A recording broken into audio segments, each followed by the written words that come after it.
guys, it's Michelle again. I'm just going to show you my other little crazy thing that I made. I have got quite a collection of junk, and I love junk. So I put the call out to family and said I'd take their recycling.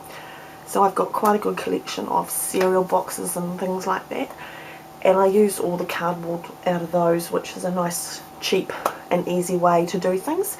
But I also, it started to get a bit much, to be honest. The cupboard where I put all my junk in to try and hide it was so full that it was kind of starting to fall out, and I couldn't close the door, so I decided I had to figure out something to do with them.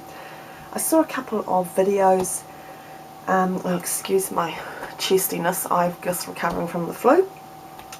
So I saw a couple of inspiration videos and I thought, oh, that might be quite good, I'll adapt that and have a go at that. So I made a couple of books, and this fabric here was a bag that I got from a cool shop in New Zealand called Typo. It's also in Australia and Asia.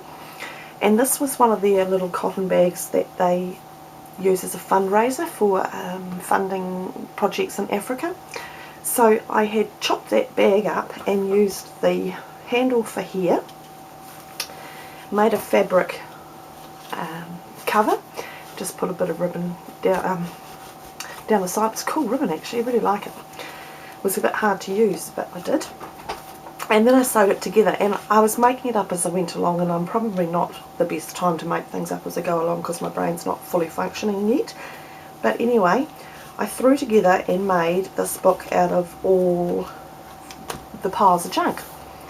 And it's quite cool, it's quite different, and it's very, very cheap. So it's a really true junk journal type book because it is just full with junk.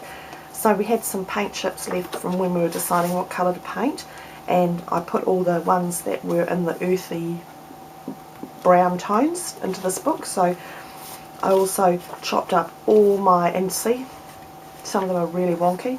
Everything that I had in this craft paper is a scrap, which I use a lot of it, so I've got a lot of scraps. I just ran it all through the Tim Holtz dye that I've got, and whatever happened to the ends is what happened to the ends. So I've resisted the urge, but probably I'll go back and tidy that up and do something with it. And then I had this cool graph paper here that was my uncle's, so I used some of that and chopped that up. And just scraps of paper, scraps of glassine that I made a pocket out of, sewed in some of my little bits of notepads and things, and then all the old envelopes, because I've got masses of these envelopes that my auntie had given me from her work, and really quite like them because the inside of the envelopes is a really cool pattern. And then of course you get a peek through that you can look in, and then more note paper, little envelopes that I just tucked in so we can tuck things into. And this is old refill. My kids were at school, every time they turn around they seem to get a new refill, and then you'd find the old one that was still half used. So I had a stack of those, so I chopped those up. And again, more tags just made out of all the scraps. Those cool paint chips. I love the glassine because it makes such a cool noise. And then the envelope again. So the envelope, I just split it open, folded it out, and I've just tucked everything through the middle. So there's an envelope that I just cut off both ends so it became a pocket. Sewed weird bits of ephemera in here onto this glassine paper. That's the other end of that envelope. So that's basically all it is, just all the weird junk that I've collected. Just tucked in. There's a paper bag that I had, and I just took a whole pile of old scraps of paper and just sewed them down the middle so that they make a little notepad. Chucked them in there. So this is a real environmental book because it is completely and utterly out of junk. And what I'll do eventually is just stamp all the tags, and then for people that like this kind of weird thing, I will just give them away. And then hopefully my stash will become a bit more manageable, and I can close the cupboard door again. So some of the scraps of paper I just tucked through, and here you can see I just stapled them together and create a little pocket there. Again, This is the envelope, and I just did some zigzagging stitching around it. Kind of crazy, but oh, this is really cool. This was some junk mail, and it's a really neat plastic envelope. And it's a really good weight plastic. Of course, I left the sticky on because then it's going to seal itself right nice and easily, and then you can put all your goodies in there and not lose them. Quite like that. Don't forget your homework, your mind. It's quite likely to lose your mind. So that was that one, just the start of it. And then, as I said, this is the handle of the bag, and then this one's not quite finished sewing, but this is part of the bag that I chopped up and used that as the tie. So the orange thread is what was already there, and then I'm just going to distress it and make it really, really shabby. And then I hope I didn't move out of frame there. And this is some typo ribbon. And then, see, this is the cool typo bag. So let me just chuck it there. So it's pretty cool actually. I might have to go and get another one. I think they were a couple of dollars, and the money raised goes to, tells me actually on the bag. Where does it go to? It goes to Uganda to help with helping them fight poverty. So that was that. I made a little pocket here for bits and pieces.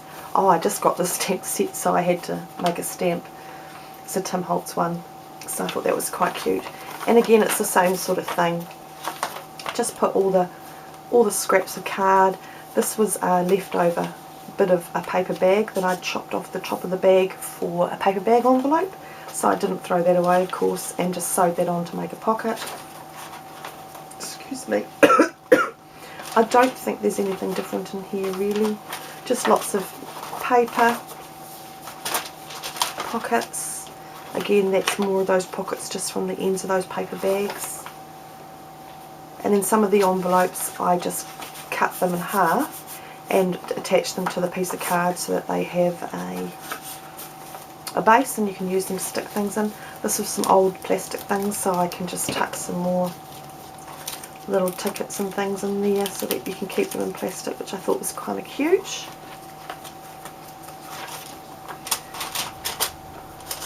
So this is all my leftovers and all my scraps. As I said, I've just stamped some of my scraps and then tuck the envelopes in so we can put goodies in there. And made pockets out of all the bits of the envelopes.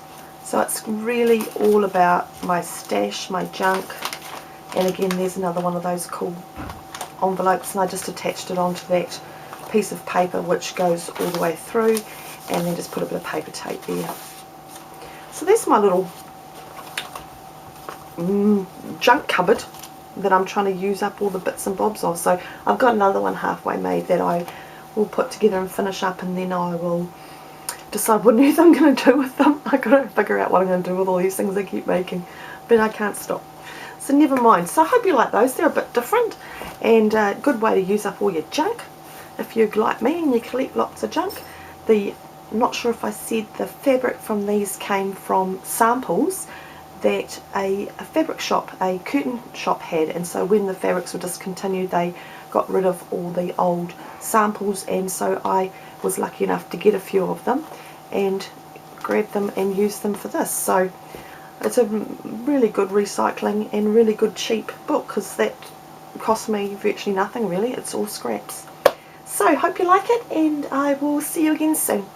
Bye now.